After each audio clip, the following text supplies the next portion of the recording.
ಸ್ನೇಹಿತರೆ ನಮಸ್ತೆ, ನಿಮ್ಗೆಲ್ಲ ಯಾದಗಿರಿ ನ್ಯೂಸ್ಗೆ ಮತ್ತೊಮ್ಮೆ ಸ್ವಾಗತ. ಬಹಳ ದಿನಗಳ ಗ್ಯಾಪ್ ನಂತರ ಇವತ್ತ ಒಂದು ಚಿಕ್ಕದೊಂದು ಲೈವ್ ಮಾಡೋಣ ಅಂತ ಹೇಳಿ ಬಂದಿದ್ದೇನೆ. ಇವತ್ತ ವಿಶೇಷ ಒಂದು ಸುದ್ದಿ ಏನಪ್ಪಾ ಅಂತಂದ್ರೆ,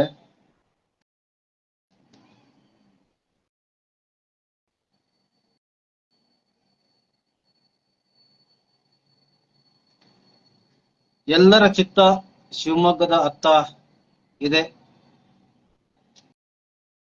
ಈಗಾಗಲೇ ಈಶ್ವರಪ್ಪ ಕೆ.ಎಸ್. ಈಶ್ವರಪ್ಪ ಅವರು ಬಂಡಾಯದ ಬಾವುಟ ಎಗರಿಸಿದ್ದಾರೆ, ನಿಮ್ಗೆಲ್ಲ ಗೊತ್ತಿದೆ. ಈ ಸುದ್ದಿಯ ಪ್ರಾಯೋಜಕರು Akshay digital. TV, fridge, washing machine, cooler, AC ಸಿಗುತ್ತವೆ. Rural police station road, Yadgiri. Vijay agro chemicals ಮತ್ತು ಫರ್ಟಿಲೈಸರ್ಸ್ ಡೀಲರ್ಸ್ ಇನ್ ಸೀಡ್ಸ್, ಹಲ್ಬವಿ ರಸ್ತೆ ಮತ್ತು ಬಿಡಿಒ ಕಾಂಪ್ಲೆಕ್ಸ್, ಶಹಪುರ, ಯಾದಗಿರಿ ಜಿಲ್ಲೆ. ಆ ಬಂಡಾಯದ ಬಾವುಟ ಎಗರಿಸಿದ್ದಾರೆ. ಅದರಲ್ಲಿ ಲಾಭ ಯಾರಿಗಿದೆ? ಅಲ್ಲಿ ಬಿಜೆಪಿ ಮೇಲೆ ಯಾವ ರೀತಿ ಪರಿಣಾಮ ಬೀರಬಹುದು?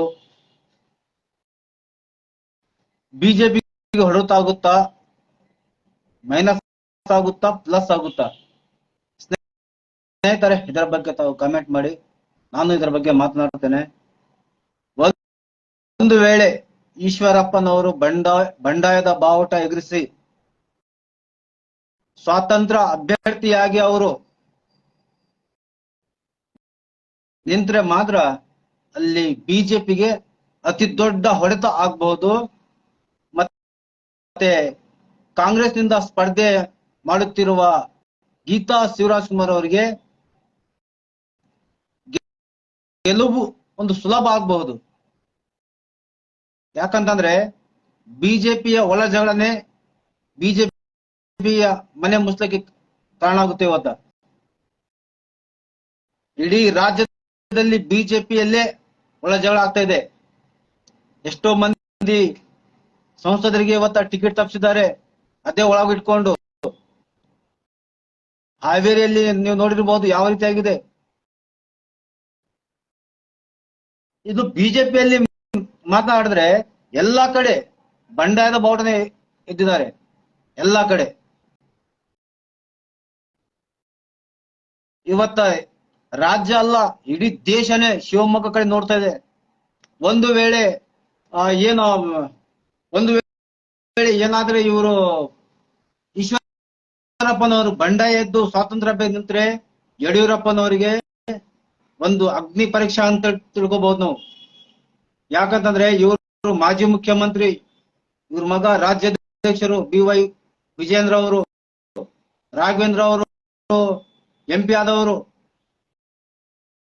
ಎಷ್ಟೊಂದು ದೊಡ್ಡ ಪರಿಣಾಮ ಇದು. ಇದೊಂದು ಅಗ್ನಿ ಪರೀಕ್ಷೆ ಅಂತ ಹೇಳ್ಬೇಕು ಯಡಿಯೂರಪ್ಪನವರಿಗೆ. ಈ ಒಂದು ಸಂದರ್ಭದಲ್ಲಿ ಅವರೇನೋ ಎಲ್ಲ ಪ್ರಯತ್ನ ಮಾಡ್ತಾ ಇದಾರೆ, ಎಲ್ಲರಿಗೂ ಒಂದಾಗಿ ತಗೊಂಡೋಗ್ಬೇಕಂತ ಹೇಳಿ. ಆದ್ರೆ ಅಲ್ಲಿ ಗದ್ದಲ ಶಮನ ಆಗ್ಲಕ್ಕೆ ಕಾಣ್ತಾ ಇಲ್ಲ. ಅಷ್ಟೊಂದು ದೊಡ್ಡದಾಗಿ ಪರಿಣಾಮಿಸಿದೆ ಈಗ ಇವತ್ತ.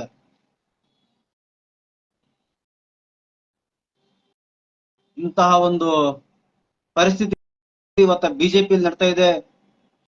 This video sponsored by Polycon Tech, UPVC windows and doors, aluminium work, glass work, behind SLV Ceramics, Hyderabad Road, Yadagiri.